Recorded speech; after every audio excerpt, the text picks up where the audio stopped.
to find tonight.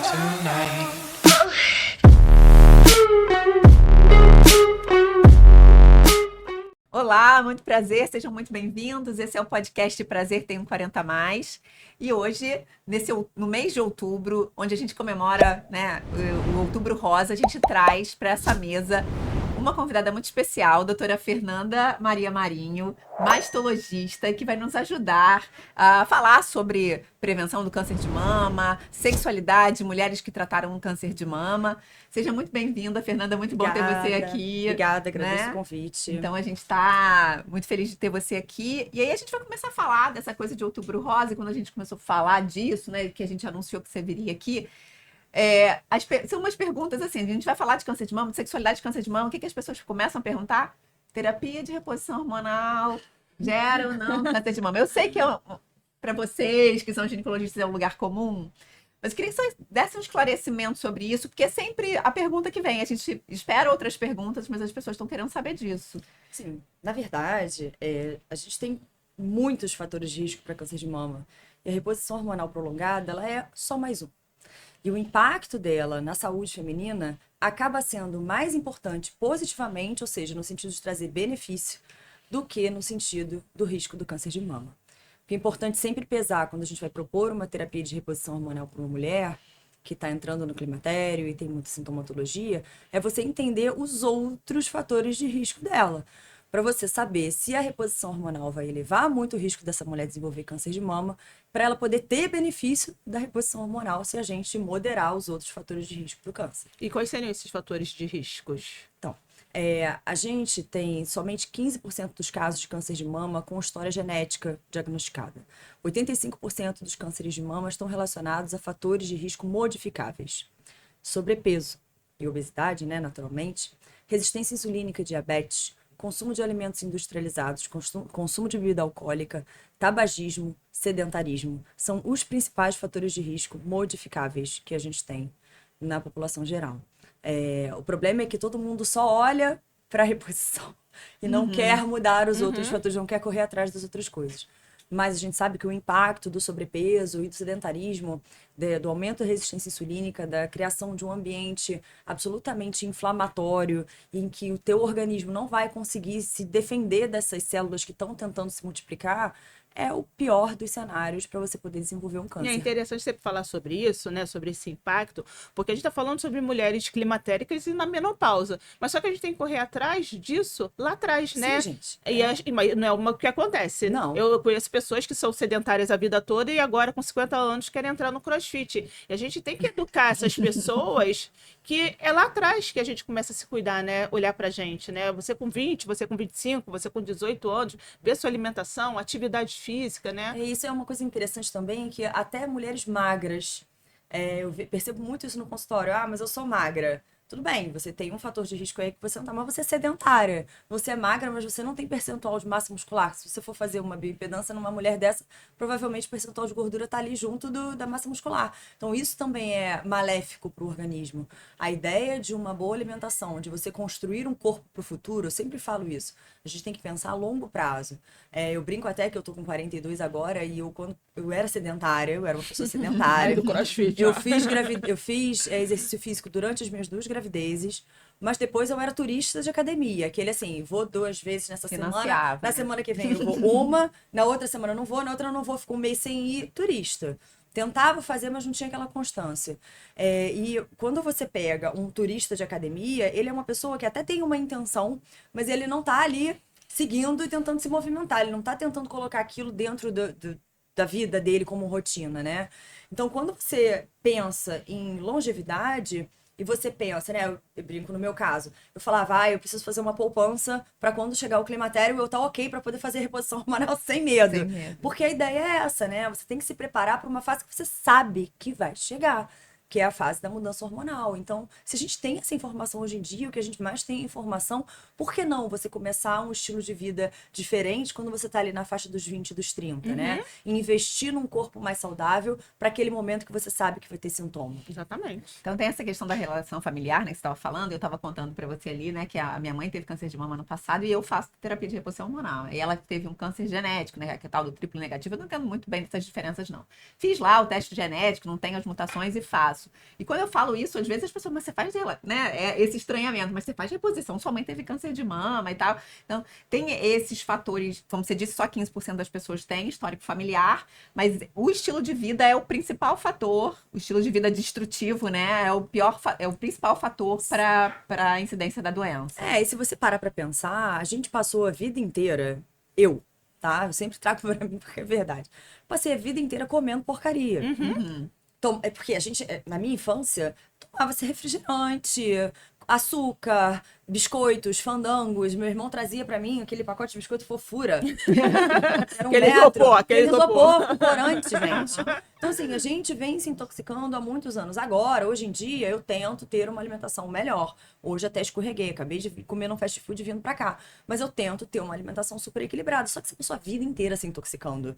Você já não consegue mudar a menarca e a menopausa, você não vai conseguir mudar isso. Você já teve filho depois dos 30, se você teve filho. Se teve filho, teve 1 ou 2. Ninguém tem muitos filhos, a gente já amamenta menos. Já existem fatores protetivos que a gente não faz. E a gente já teve uma alimentação errada muito tempo atrás. Então, hoje em dia, é muito difícil você pegar uma mulher que não come, não fuma, não bebe, ou não fuma ou não bebe, ou não tem sobrepeso, e não é sedentária, assim, uma mulher que se alimenta com uma alimentação ideal, né? Então, a gente tá sempre sob um risco maior aqui, um risco maior ali, ou gosta de beber um vinho, ou bebe uma cerveja de vez em quando. Não tem como a gente dizer que a gente tá zero risco. Só que a gente tem que pensar no benefício que as outras coisas vão trazer para sua vida, né? Recentemente saiu há alguns anos sobre pílula anticoncepcional, né? Que tem um risco elevado, levemente elevado em relação ao câncer de mama. Mas e o benefício de uma mulher tomar uma pílula anticoncepcional? Exatamente. Né? Então, assim, a gente Mas tem é que impressionante pesar. de mulheres que tomaram pílula anticoncepcional a vida inteira e tem medo da terapia de reposição hormonal, Então, né? pois é, não faz sentido, né?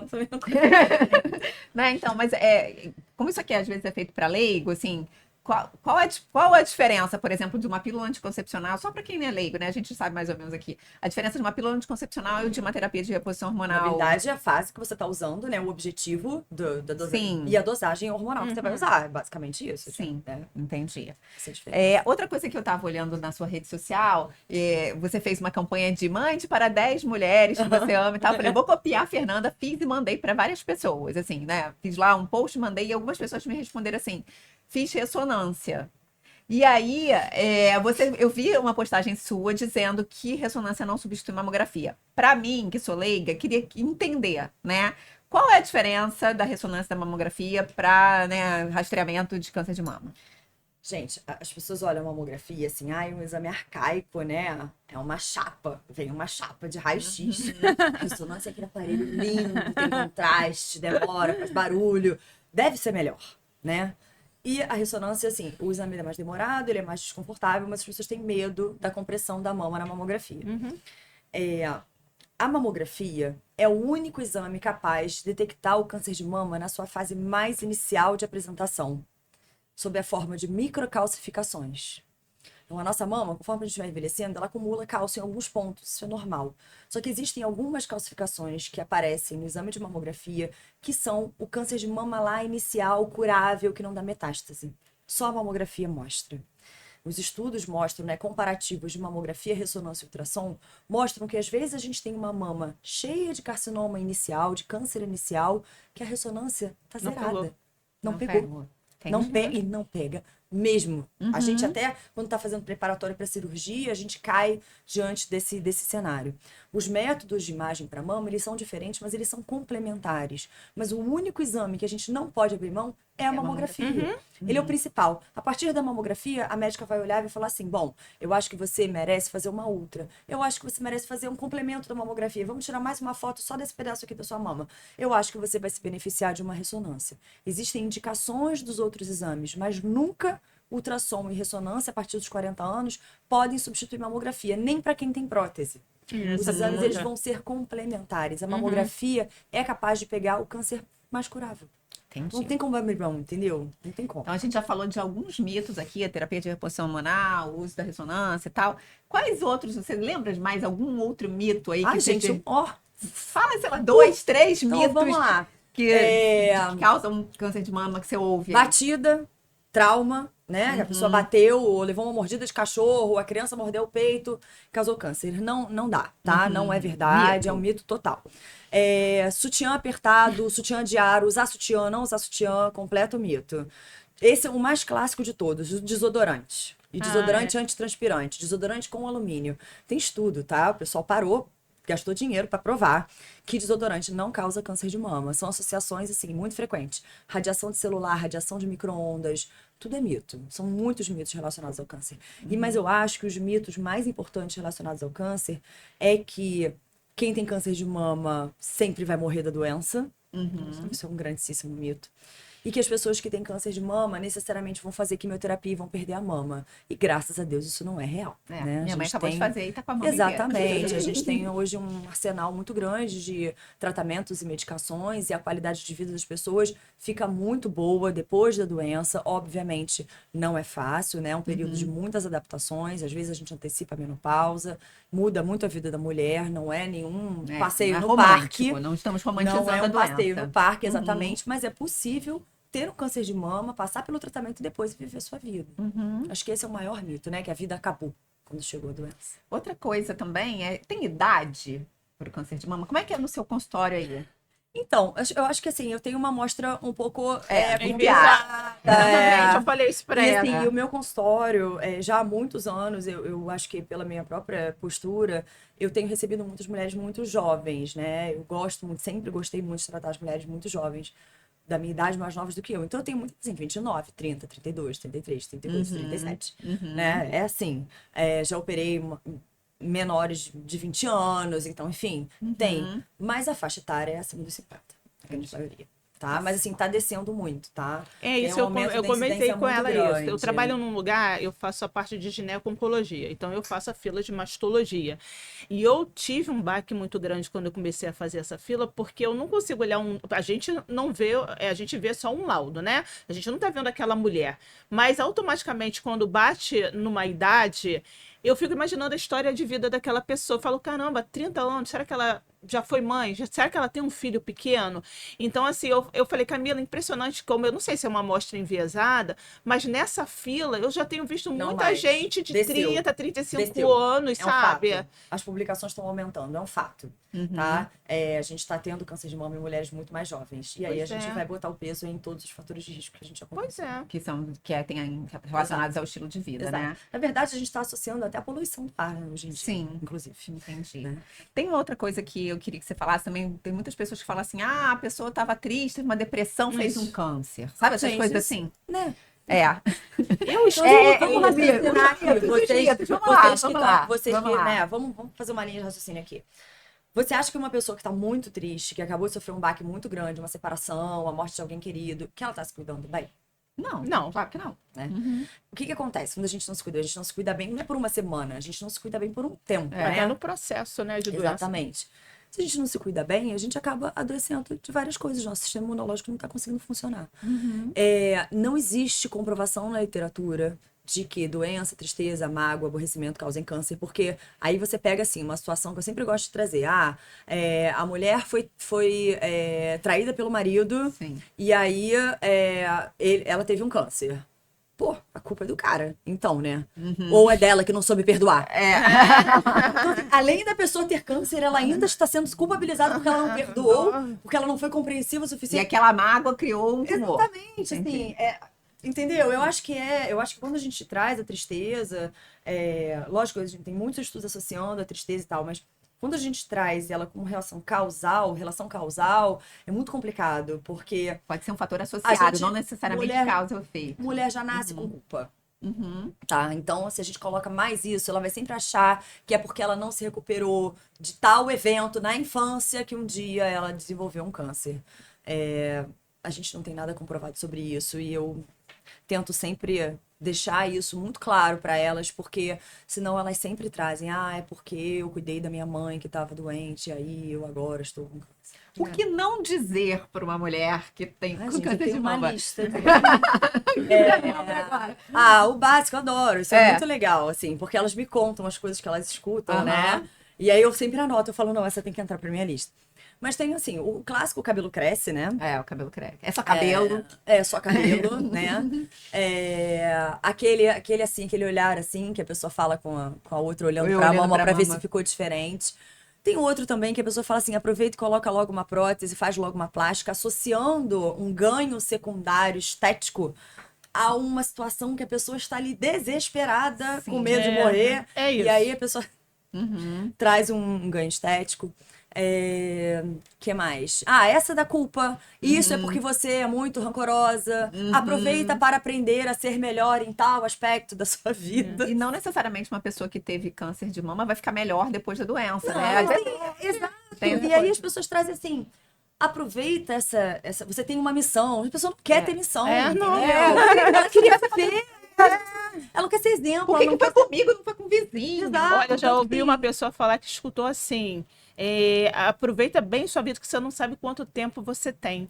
Isso é um clássico. Né? Ninguém sabe quanto tempo tem. Exatamente, né? Pode sair daqui, sair daqui. Exatamente, né? Assim, E o olhar de piedade é muito cruel. é muito cruel. Tá? As pessoas são invasivas, falam coisas sem noção e trazem muito assim, uma coisa que me incomoda demais é aquele a minha prima teve um câncer parecido com o seu e o médico dela fez outro tratamento. Gente, Aham. você acha que a pessoa já não procurou outra opinião, Exatamente. né? Ela a pessoa que tá com câncer, ela já procurou. Se ela quer a sua opinião, ela vai te procurar. Ela vai falar: olha, será que você podia me ajudar e me levar no médico da sua prima? E não você trazer uma insegurança, porque isso traz insegurança. Traz, exatamente. Os pacientes me perguntam: Se ela não porque tirou a mama toda. fulana de tal me disse que o tratamento do câncer dela era igual ao meu e ela tratou assim, assim, assim. Eu falei, querida, não era igual ao seu. O seu é seu, o dela Dela é é dela. dela. Então sempre tem essa situação, é bem desagradável.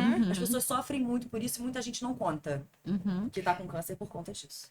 A gente está aqui, né, num podcast que a gente fala de mulher 40 a mais, que fala de sexualidade, né? Então, esse é um tema que a gente queria trazer para a roda.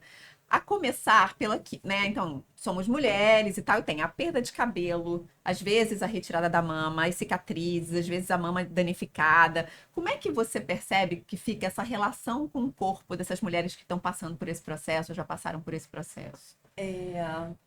Esse é um tema especial pra mim, muito. Porque eu percebo que a gente, assim, na medicina, a gente tá muito numa linha de produção, né? E os casos de câncer estão aumentando, então a gente trata muita gente, recebe muita gente, você vê aí a fila. E a gente entra numa linha de produção de opera químio, rádio, opera hormônio, rádio.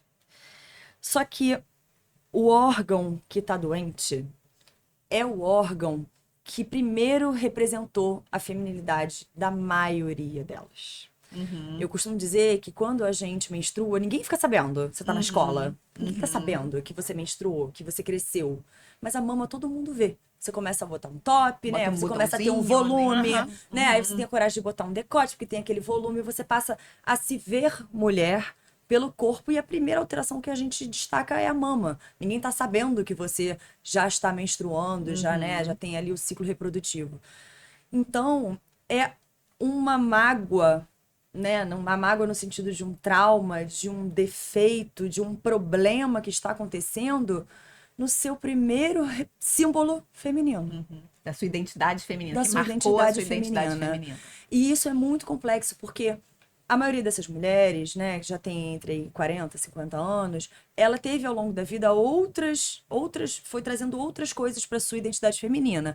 O cabelo, o brinco, a cor do batom, né, aquele tipo de roupa que ela sempre usa. A gente vai se montando, né, como feminina, se quer, e se não quer também se montando naquele corpo de mulher, mas mesmo para quem não se expõe dessa forma, é o seu corpo, é a sua mama, é a sua identidade que te diferencia muitas vezes no meio da rua de outras pessoas. Além da identidade feminina, tem também a questão do maternar. Porque mesmo as mulheres que não amamentaram, mas as que tiveram filhos, elas também sentem que era aquele órgão que pôde ficar com a criança no colo, né? O colo também está nessa marca aí da doença. Então Tem muitos significados. tem muitos significados de contorno, de forma. Eu vou te falar que elas não percebem, elas só percebem depois. Quando eu falo, eu chamo atenção pra isso. Observa suas mamas no espelho e vê que elas já não são simétricas. Porque a gente já não tem as mamas iguais. As Aham. mulheres têm essa Nem ideia, parece que a né? gente tinha 16 anos. Exatamente. Então, assim, eu falo, olha no espelho, você vê que elas já não são iguais. Só pra você entender, vê como elas são. Porque a gente tem o toque, mas a maioria das mulheres nem se olha no espelho. Então, quando você tá falando daquele órgão que representa a sua feminilidade, ele está doente, ele vai mudar toda a sua vida daqui pra frente. É muita dor. Fora que tem o estigma da doença, de que câncer todo mundo vai morrer, todo mundo vai perder o cabelo, todo mundo vai perder a mama.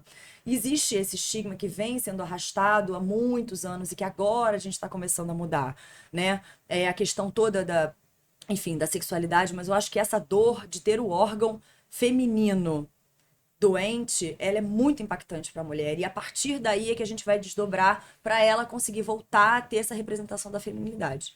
Tem uma outra coisa que também me chama muita atenção, né? Eu, já que sou profissional de saúde mental, é que, no geral, a sociedade tem uma tolerância com o sofrimento das mulheres, né? Então, é como se fosse... E aí, durante Total. um tratamento desse, é claro que um médico vai estar mais preocupado que ela fique viva ou não, mas tem muitas questões que poderiam ser cuidados para diminuir o desconforto, tipo laser vaginal, ácido hialurônico ou outros tratamentos. Como é que você vê, assim, por que o bem-estar da mulher é tão negligenciado, assim, do seu ponto de vista? Também queria que você falasse um pouco disso, né? Se esses tratamentos ajudam ou não ajudam. E ainda mais porque a gente tá vendo, eu falo isso, imagina, a gente tá vendo muito mais mulheres jovens com câncer de mama. Então, como é que você vê o impacto disso? Mulheres com 30 anos, às vezes tinha vida sexual ativa, ainda mantém uma vida sexual ativa, mas fazendo às vezes químio, rádio, não vai poder, esse é o caso que não vai poder nunca fazer reposição hormonal. Tô errada? Pessoa que teve câncer. Estrogênio vaginal, pode. Vaginal, né? menstrual, vaginal. Então,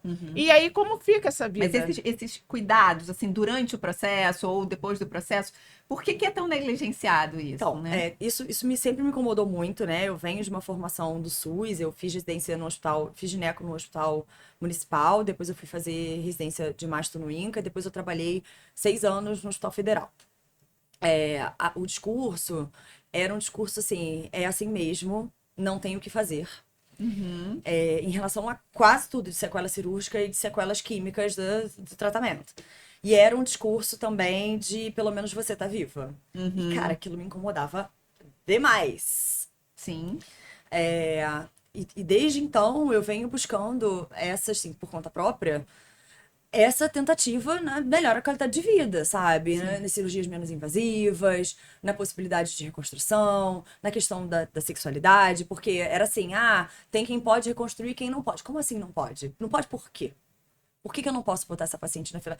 Mas eu tenho. A idosa tem. Não, todo mundo pode reconstruir. Tá aí a lei. Eu arrumei uma encrenca no hospital, inclusive, aqui, fofoquinha, porque eu mandei as pacientes irem pra ouvidoria, pro Ministério Público, pra pedir compra de prótese. Porque não iam pra fila de reconstrução porque não tinha prótese. Tipo, compra prótese. É um direito dela, entendeu? Eu acho, assim, que a gente tá muito, né, infelizmente, no SUS. A gente tá muito nessa coisa de tentar manter as pessoas vivas. Mas a custo de quê? Né? Você deixa ela viva vivendo como, né? Hoje em dia, graças a Deus, né, a gente fala muito mais dessa coisa do que chamam de survivorship, mas eu acho que é uma promoção da qualidade de vida desde o primeiro momento que a paciente entra no consultório.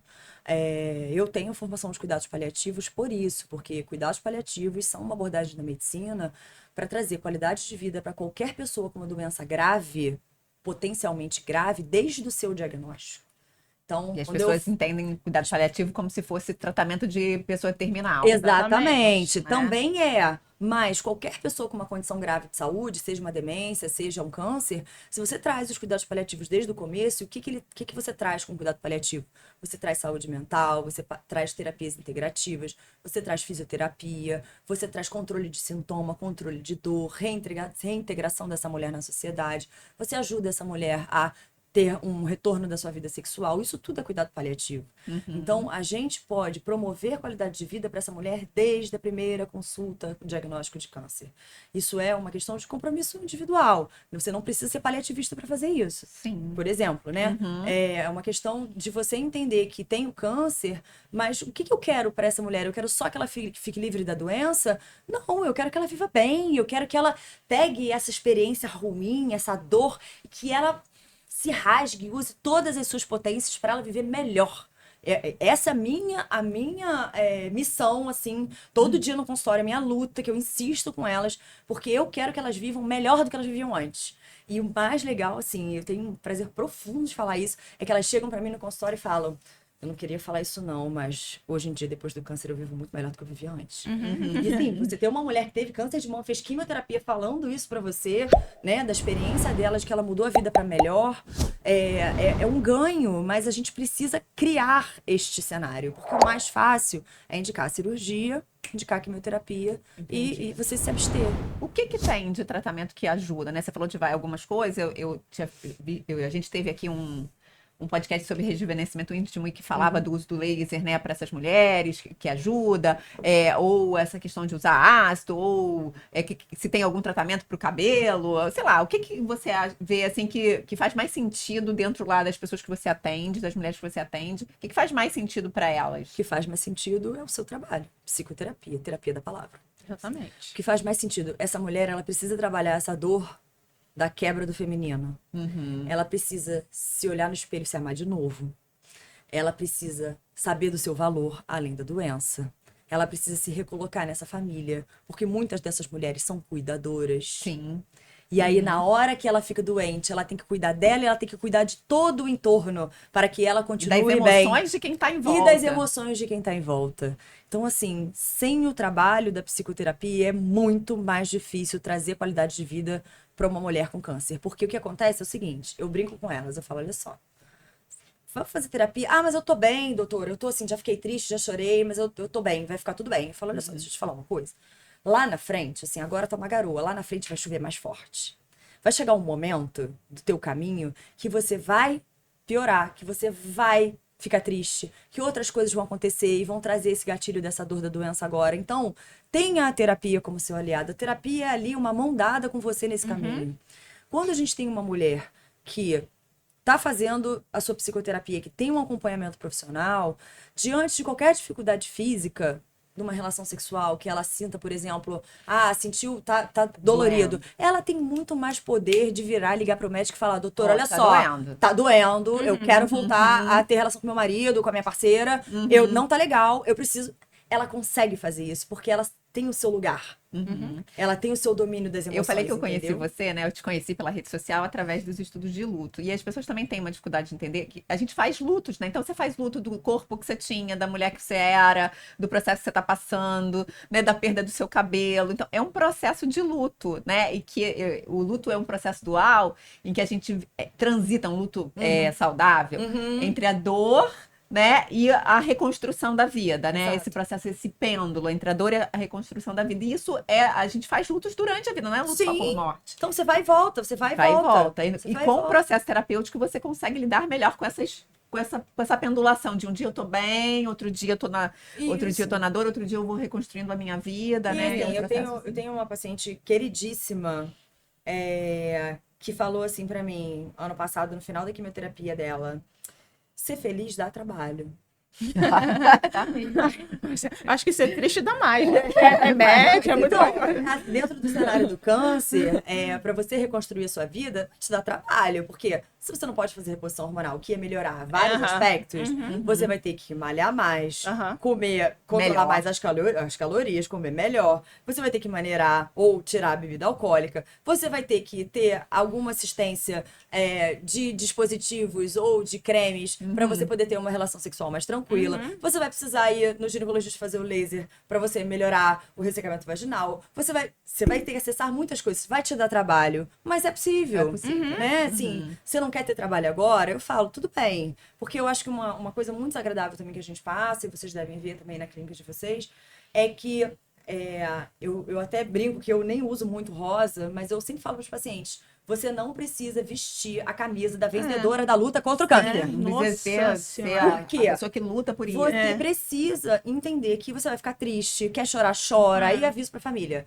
Deixa ela chorar. Se ela tá trancada, que ela tá deitada e ela tá chorando 2 dias, deixa ela chorar. A gente vai vigiar pra ela não deprimir. Mas deixa ela sofrer, Sim, que ela tem faz todo o parte. direito de estar triste porque ela tá doente, que a vida dela parou, que ela não quer ir a médico. Ok. Então a gente tem que trazer a naturalidade de que é um sofrimento e que a gente precisa sentir essa dor pra gente poder depois voltar a viver. Agora, o que não dá é você achar que dá pra ficar tudo super bem sem você acessar as outras coisas que as áreas médicas têm pra te oferecer. E que você não vai ter trabalho? Vai dar trabalho. E essa coisa, eu acho muito interessante, essa coisa que você falou de poder chorar. Eu tava na consultório da Rebeca. Eu tava você sempre bate papo com quem tá lá esperando, né? Eu tava esperando. Rebeca é outra integrante do nosso podcast que não tá aqui hoje. Eu tava lá esperando e tinha uma pessoa lá e começou a falar que ela tinha uma processo, tava fazendo laser, a gente tava esperando lá pra fazer o laser, eu e Rebeca, eu e a moça. E aí ela tava falando o quanto era difícil disso, que ela tinha uma incontinência muito ruim, que depois de um câncer e tal. E aí ela contou uma história, que ela tava numa viagem fora do Brasil e tal, e ele não tinha banheiro perto, o quanto aquilo era incômodo. E as pessoas falavam, mas você tá viva, você tá viva. Ela falava, que ódio que eu tenho. Eu tenho direito de ficar com raiva. Exato. Eu tô no meio de uma Legítimo. viagem Isso.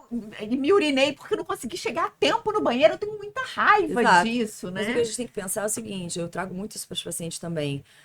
Os sintomas da menopausa induzida por medicação, né, enfim, do câncer de mama, eles iam acontecer de qualquer maneira, né? A diferença é que você não pode tratar com os tratamentos top para isso, mas existem outras alternativas.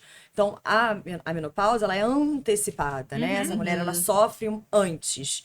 Mas isso não tem nada a ver com a legitimidade dela de estar Com raiva. aborrecida de ter que passar Exatamente. por isso. Sim. Entendeu? Agora, a gente vai fazer o quê diante do problema? A gente pode ficar ali remoendo, reclamando, ou a gente pode tentar fazer a solução. Ela adiante. tava lá, pé da vida, exatamente. fazendo tratamento de laser, Mas mas aí o com problema é raiva. inconveniente que É, fica mas ali as pessoas falando, são as pessoas não têm inconvenientes. noção. Mas é Agora, isso. Fernanda, deixa eu te fazer uma pergunta. A gente fala muito de saúde mental e a gente fala do cuidado dessa pessoa que descobre um câncer. Eu também tenho uma história familiar e eu outro dia estava mostrando uma foto para Camila, porque nesse processo eu tenho 1,74 m, pesei 42 quilos.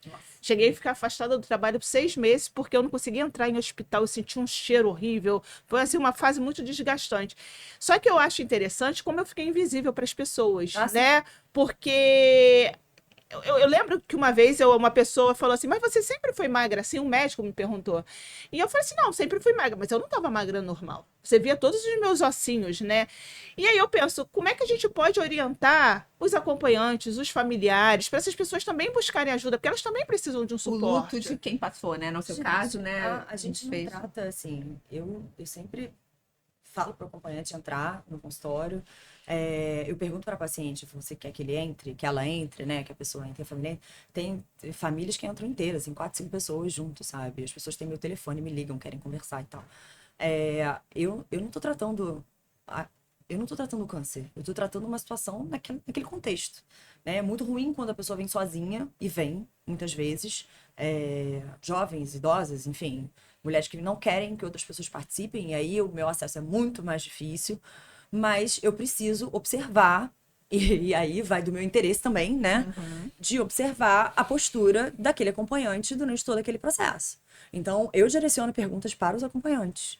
Pergunto como é que tá pra você, né? Como é que ela tá? Eu falo, quero que você me conte como é que ela tá. Consulta de segmento, que a paciente fala, eu tô ótima, eu tô não sei o quê. E o cara tá assim, ó, se olhando, né? Aí eu falo, e aí, fulano, como é que tá? Ai, doutora, ela tá no mau humor, ela tá comendo doce sem parar, ela tá no... Porque eu quero trazer a família pra consulta, porque essa mulher, ela não tá ali sozinha, gente, ela não vive dentro de uma bolha, ela vive num contexto familiar. Não, e a doença assusta a família toda, né? Exato, então assim, eu falo pros acompanhantes, eu falo, acho que ia ser bom pra todo mundo, acho que vocês podiam fazer uma terapia familiar, eu trago isso, sabe, eu acho que vocês deviam sair, vocês deviam viajar, esse final de semana, larga tudo, fez a biópsia, já larga tudo, vai pra uma pousada em Penedo, eu trago essas coisas assim, mas isso, gente, vai do meu interesse de me envolver, entendeu? Porque assim, né, minha psicóloga tá ali junto comigo vigiando, porque vai do meu interesse de me envolver, porque as situações familiares são muito complexas, tem histórias...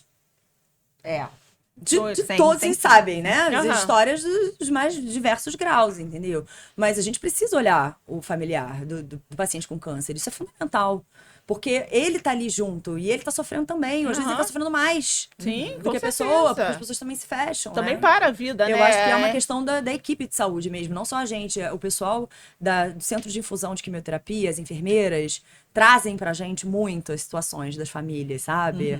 Porque o paciente vai lá toda semana, ou de 15 em 15 dias. É. Às vezes é a menina da recepção, a secretária fala, olha, aquela mãe daquela sua paciente, meu Deus do céu. Então a gente tem que estar atento a isso pra tratar melhor, né?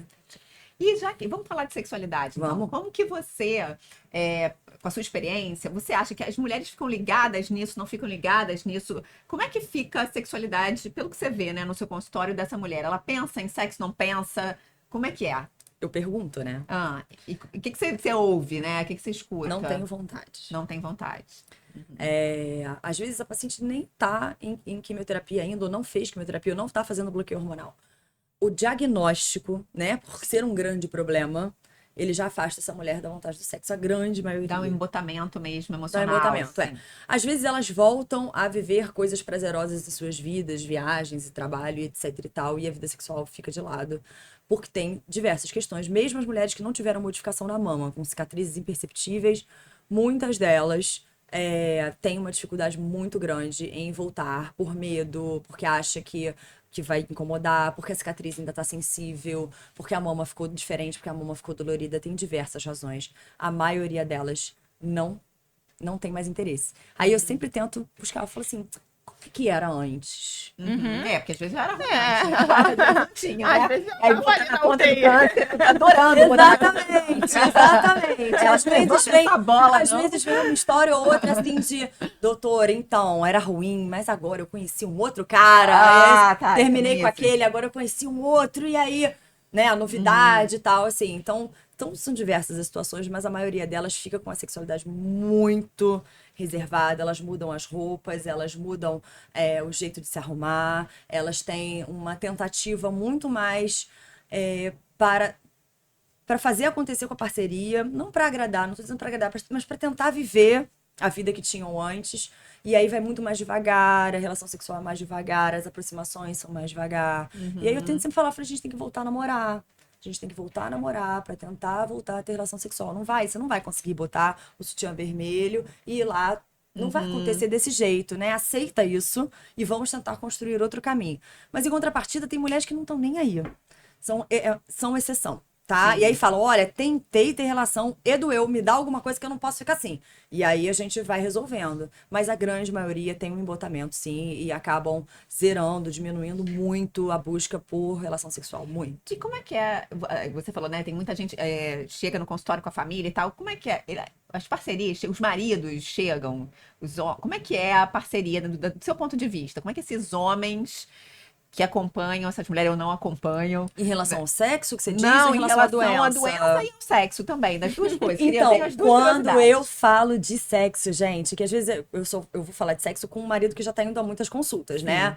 E aí elas, geralmente assim, a paciente já operou, já fez químio, já fez rádio, e aí eu tô lá, fiz a anamnese toda, não sei o que, pergunto, eu vou fazendo umas perguntas né, como é que tá? Ressecamento no olho, o cabelo tá caindo, tá conseguindo malhar, como é que tá o controle de peso e o trabalho, não sei o que, E relação sexual, como é que tá? Os caras se encolhem de vergonha, eles não querem, né? Não imaginam que eu vou perguntar sobre isso, eu não sou gineco. E elas, tô conseguindo, ou não tô conseguindo, tá difícil, lubrificação. Não, mas aí, doutora, eu já comprei um creme, não sei o que e tal. E aí eu vou trazendo outras propostas. Eles ficam bem envergonhados nesse assunto, não abrem a boca pra falar nada. Nunca teve nenhum marido que tenha trazido pra mim essa queixa. Essa questão. Quando eu falo, eles falam, não, ela tá ótima, doutora, ela tá linda. Eu falo pra ela que ela tá linda, mas é aquele, sabe? Ela tá linda porque eu a amo. E ela não quero que ela se sinta aquilo. Então, Que assim, deve, que às difícil. vezes é péssimo ouvir isso também. Mas assim, ele tá ali querendo dizer que a ama independente das modificações corporais que ela teve, sabe? Porque ele também tá no papel, eu sempre falo isso, gente, o acompanhante da paciente com câncer, ele tá sofrendo, cara. Ele tá com medo de perder o porto seguro, de perder a cuidadora, de perder a parceira. Ele nunca imaginou que ela ia ficar doente, não ele, né? Sempre tem essa ideia de que o homem vai morrer antes. Então, assim, ele vê aquela pessoa super forte que caminhava, que fazia tudo fragilizada. Tem as crianças, tem o social. Os caras também estão sofrendo. E é muito mais difícil, pela nossa cultura, o homem ter acesso à saúde mental.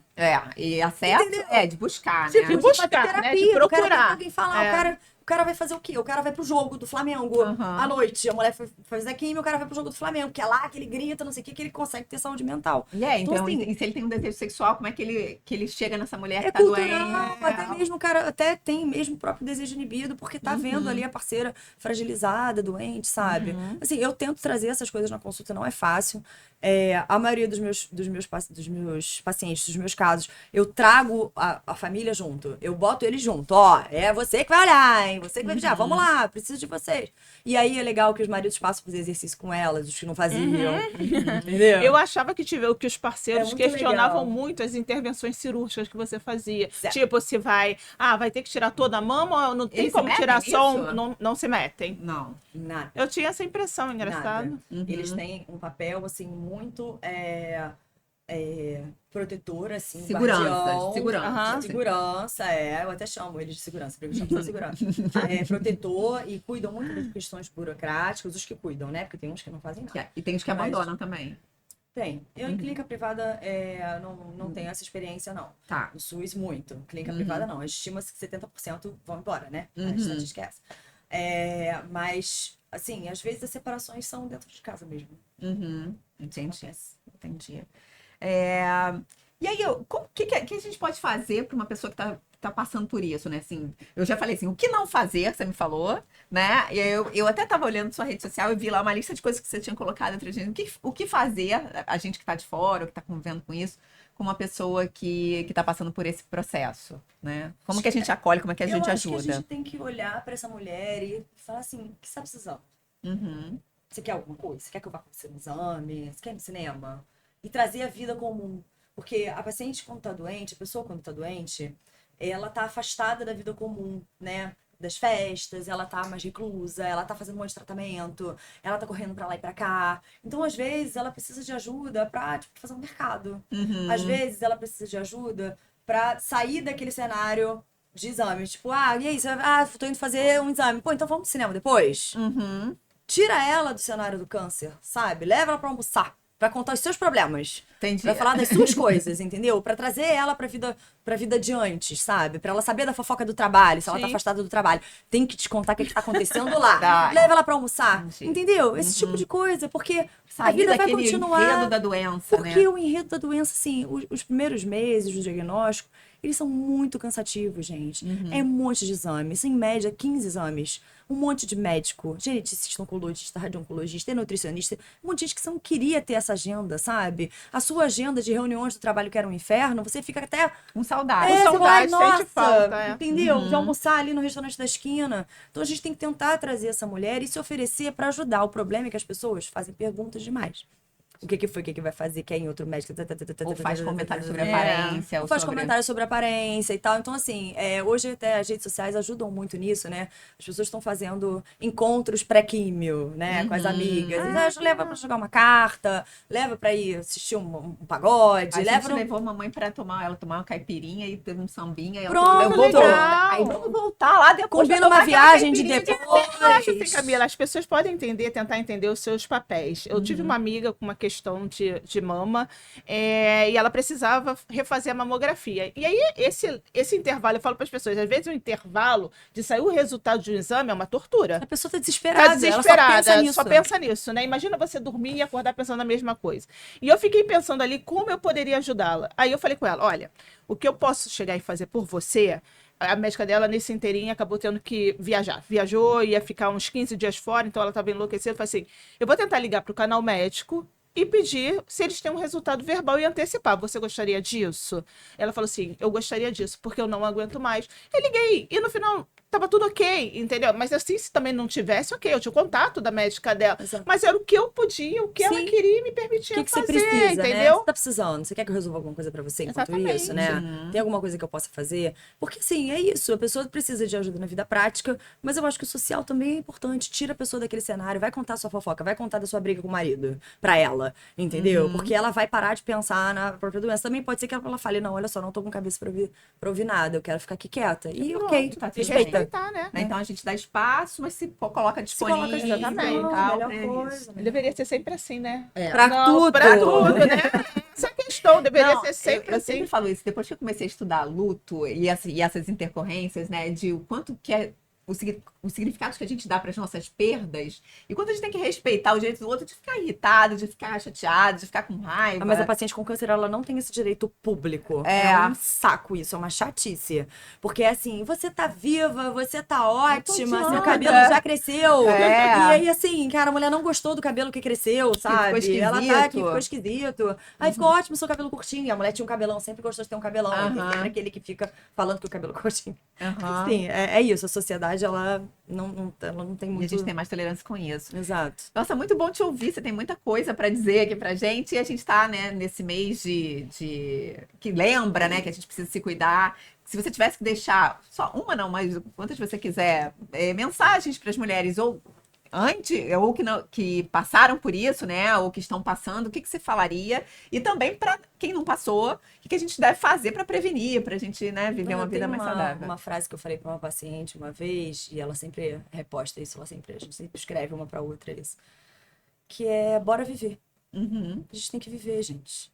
Porque assim, a máquina, ela vai dar uns defeitos, né, ao longo do tempo. A gente não sabe qual é o defeito que a nossa máquina vai dar.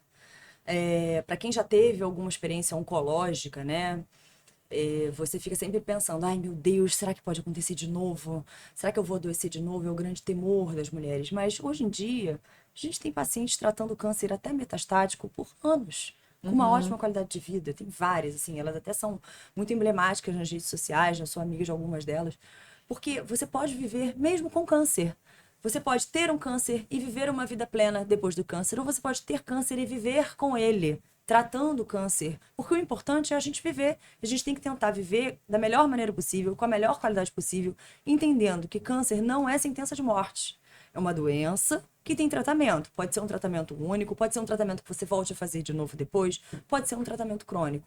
A gente tem que parar de colocar a doença como o grande abismo, o grande buraco, a grande desgraça. Tirar esse peso do personagem e entender que é uma doença que pode ser muito grave, que tem tratamentos muito cansativos, emocionalmente muito cansativos, mas que a gente pode continuar vivendo e tentar viver da melhor maneira, né? Buscando sempre ajuda. Não dá para andar sozinho. Tá certo. Não dá. A gente tem sempre que buscar ajuda de outras pessoas. E sim, quanto mais gente a gente conhece, quanto mais a gente conversa, mais a gente se apoia. Exatamente. Fica mais leve. Muito bom te receber, te escutar, né? Muito inspirador. Eu que agradeço. Ana, você quer falar alguma coisa? Não, eu queria só complementar, adorei, né? Perfeito. E o meu conselho seria talvez parar de olhar para essas mulheres em vigência de tratamento, olhar não só de piedade, como de força. Olhar elas simplesmente como mulheres. Né? São mulheres, né? Então, independente dali se elas estão tratando, estão com diagnóstico, sei lá, são só mulheres, né? E que a gente acolha e não esquecer principalmente também do entorno dela, né? Eu fiquei com essa sensação, eu falo muito isso, né? Eu acho que foi marcante porque eu tive que pegar um álbum de fotos e eu vi aquela magreza, aquilo Ela me meio... mandou essa foto. E aquilo meio que, sabe assim, eu falei, gente, ninguém tava me vendo, sabe assim, como assim? Eu tinha, sei lá, 28 anos e ninguém me via ali como eu tava precisando só de, e aí, vamos hoje comer uma pizza, e aí, vamos ali? Não, sabe? Então a gente tentar realmente acolher as pessoas em torno também. Isso é muito Porque importante. sim, vai chegar uma hora que a gente também vai precisar de ajuda. Com certeza. Mas essa coisa da mulher forte e tal, e a gente vai se negligenciando, a gente vai cuidando dos É, outros e vai se negligenciando, exatamente. né? Isso é um clássico, É um né? clássico Mas da- eu falo, olha da mulher. só, a primeira pessoa que você tem que cuidar, eu ensino isso para as minhas filhas. Mamãe primeiro cuida de mim para eu poder cuidar de você. Exatamente. Eu tenho que estar bem para poder cuidar de vocês. Uhum. Então, trazer isso para essa sociedade em que a mulher, há muitos anos, é capaz, e nós somos mesmos, de cuidar de tudo, é um peso muito grande. Que eu acho que agora, né, 2024, a gente está conseguindo colocar as coisas nos seus lugares e trazendo essa cultura. Mas é muito chocante quando você conversa com uma mulher e e ela te diz que ela não está indo fazer exercício porque ela tem que fazer o jantar do marido. E eu falo, Sim. você cuidar de você. Seu marido é capaz de fazer um arroz. Aham. Ou pedir um iFood. Comer, Ainda tem um peso cultural muito grande, Uhum. entendeu? Então a mulher, ela tem esse papel de cuidadora, mas eu acho que tá na nossa mão também dar esses toquezinhos, assim, sabe? Quando a gente vê que a pessoa tá passando do ponto em relação ao que se doa para o outro, sabe? A gente não tá numa escala de servidão, né? Sim. A gente tem que tentar se cuidar para poder cuidar de todo mundo e viver bem. Exatamente. Senão a gente adoece, ou mentalmente ou fisicamente a gente adoece, não tem jeito.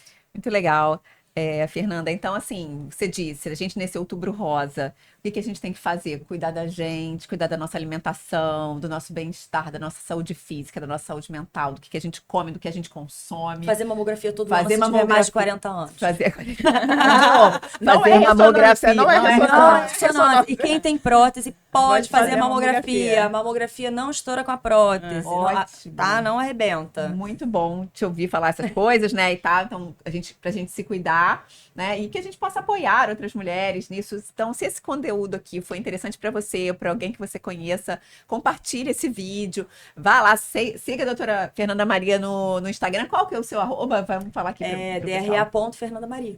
Doutora Fernanda Maria Marinho, né? No Instagram. Né? E siga a gente aqui também nesse podcast e manda esse vídeo para quem você achar que possa interessar. Muito bom ter você aqui, muito bom nesse Outubro Rosa, que a gente, né, possa disseminar essa informação para muito mais mulheres, né? E bora viver, né? Bora viver. Adorei essa frase. Bora viver. Bora viver. Esse foi mais um episódio do podcast Prazer Tem 40 Mais. Obrigada. Um abraço, até a próxima.